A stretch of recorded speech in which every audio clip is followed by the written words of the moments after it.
हरीश, मी आणि वीणा आम्ही खूप मेहनतीने हा व्यवसाय उभा करायचा प्रयत्न केला होता.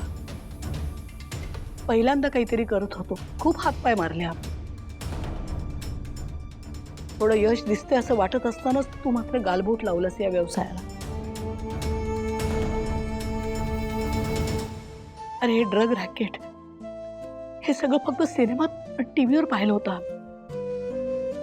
तू प्रत्यक्ष घरात आणलंस माझ्या.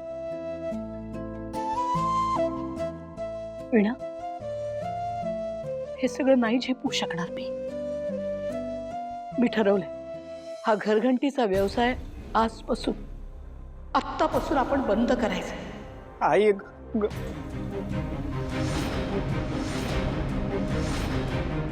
आई असं काय बोलतेस? असा कसा तडकाफडकी निर्णय घेऊ शकतेस तू? अगं घरघंटीचा व्यवसाय बंद करताय तुम्ही, त्यामुळेच तर एवढे पैसे देता आले ना बाबांना. तुला घरात जास्तीचे पैसे नाही द्यावे लागणार, पण व्यवसाय सुरू करताना मला माहित नव्हतं की बाहेरच्या या अशा गोष्टींना पण मला सहन करावं लागणार आहे. हे सगळं मी नाही सहन करू शकत.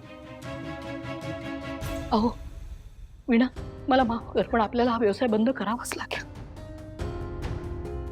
आई प्लीज, माझी चूक झाली, मी मान्य करतो आई, पण प्लीज प्लीज असं काही बोलू नकोस ना प्लीज. मी पाया पडतो आई, प्लीज. नाही भाऊजी, मला आईंचं म्हणणं पटतंय. ते कसं आहे, आम्ही फक्त या 4 भिंतींमध्येच व्यवसाय करत होतो ना. बाहेर ज्या काही भयंकर गोष्टी घडतायत त्यापुढे आम्ही कसा तग धरणार ना. त्यामुळे आई, करूया आपण हा व्यवसाय बंद.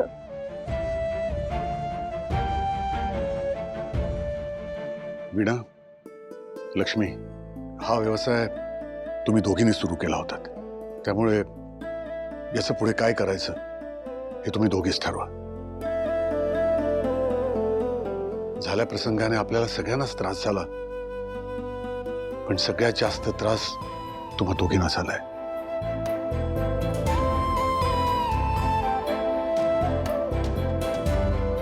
तेव्हा हा आपला घरघंटीचा व्यवसाय पुढे चालू ठेवायचा की नाही याचा निर्णय सर्वस्वी तुम्ही दोघींनीच घ्यायचा.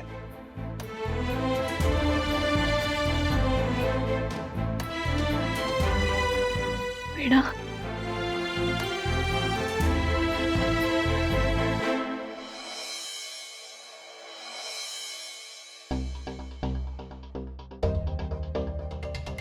दरवाजा उघडा आहे आणि कोणी दिसत पण नाहीये. अगं था दळण करत असतील, बघूया. आई, वीणा वहिनी. काकू, अरे अरे कोणीच कसं नाही दिसत आहे. कुठे गेले सगळे? आणि हे काय घरघंटी? घरघंटी बंद झाली आहे भावानो.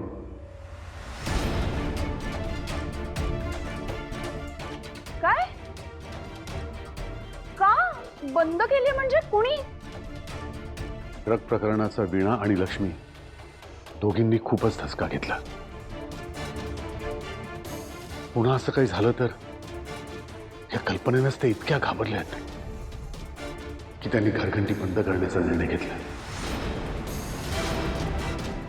आई कुठे आहे बाबा? हा,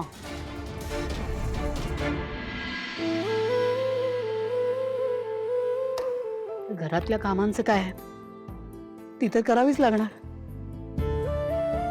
म्हणजे आता मी जर नोकरी करत असते तर या वयात रिटायर झाले असते ना. मग काय, घरातली कामं शोधून शोधून करावीच लागली असती. आता मनाला ही भीती आहे की खूप फावला वेळ मिळणार आहे, पण आहेत ना घरात काही ना काही 4 कामं निघतीलच की. आता एक नवीन काहीतरी सुरू केलं होतं, त्यात मग 24 तास व्यग्र असायचे, म्हणून नवीन काहीतरी करू पाहिलं, त्यात यश मिळते हेही दिसलं. पण घरकाम हे तर आहेच ना, त्यात काय.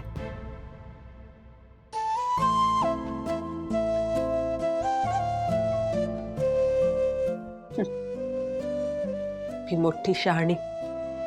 निघाले होते सासू सासरे फंड जमवायला, पण काय झालं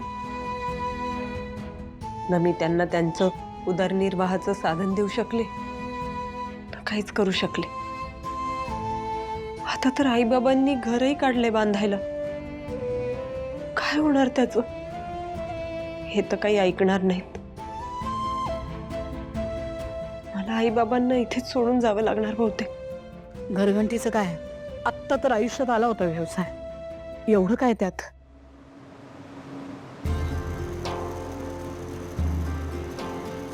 घरघंटी आईंनी चालू केली की काय? घरघंटीचा आवाज वीणाने सुरू केले की काय?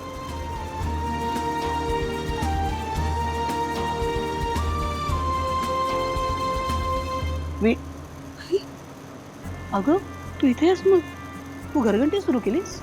नाही, आपलं ठरलंय ना की घरघंटी सुरू नाही करायची. मला वाटलं तुम्ही सुरू केली म्हणून मी तेच बघायला आले होते. नाही, मी आपण दोघींनी सुरू नाही केली, मग केली कोणी? मी केली. भावना? अगं अरे तुम्ही कधी आलात? कधी आलो, कसे आलो हा प्रश्न सोडून देणे, पटापट कामाला लागूया, भरपूर काम बाकी. चला चला एक चला. मिनिट, एक मिनिट. नाही सिद्धू, भावना, अहो तुम्ही सांगितलं नाही, आम्ही ना घरघंटी बंद करायचा निर्णय घेतलाय. घेतला असेल तुम्ही तो निर्णय, पण मी तो निर्णय बदललाय. म्हणजे? कारण माझी आई कधीच कुठल्या प्रॉब्लेमला घाबरत नाही आणि माझी वहिनी माझ्या आईची साथ कधीच सोडत नाही. आई वहिनी, हा बिझनेस सुरू करायला तुम्ही किती कष्ट घेतलेत, किती दिवस लागले, किती मेहनत लागली, हे सगळंच आपल्याला माहिती आहे. आणि त्या सुपर्णामुळे काय तुम्ही स्वतःच्या बिझनेसचं असं नुकसान करून घेणार आहात का? तुझं अगदी बरोबर आहे भावना. पण अगं, जे काही घडलं, जे प्रकरण झालं ना, त्याने आम्हाला इतकी भीती बसली ना, सगळं नाही करवत ग परत. हे बघ, जे झालं ते खूप वाईट होतं, पण आता ते घडून गेलंय ना. मग आता ती गोष्ट परत होईल या भीतीने आपण काय खचून जायचं का? अजिबात नाही. आणि मला माहितीये तुमच्या दोघींचेही स्वभाव असे अजिबात नाहीयेत. सुपर सासू, कम ऑन यार. आम्ही जेव्हा पत्राच्या घरी राहत होतो तेव्हा मी केवढ्या मोठ्या संकटाला सामोरं गेलो होतो ना. आणि तेव्हा तू खुश होतीस, सगळं होतीस ना? असेल नाही, होतीस. आणि तू जर हात पाय गाळलेस तर आम्ही कोणाकडे बघायचं अगं? त्यामुळे काही नाही, पटापट कामाला लागा बस. हे बघा, तुम्ही दोघंही समजून घ्या, जे काही घडलं ना त्यातनं तुम्हाला खरंच वाटतं का आम्ही यातून सावरू शकू? पण मला वाटतं, हो, नुसतं वाटतच नाही, खात्री आहे माझी. लक्ष्मी, वीणा,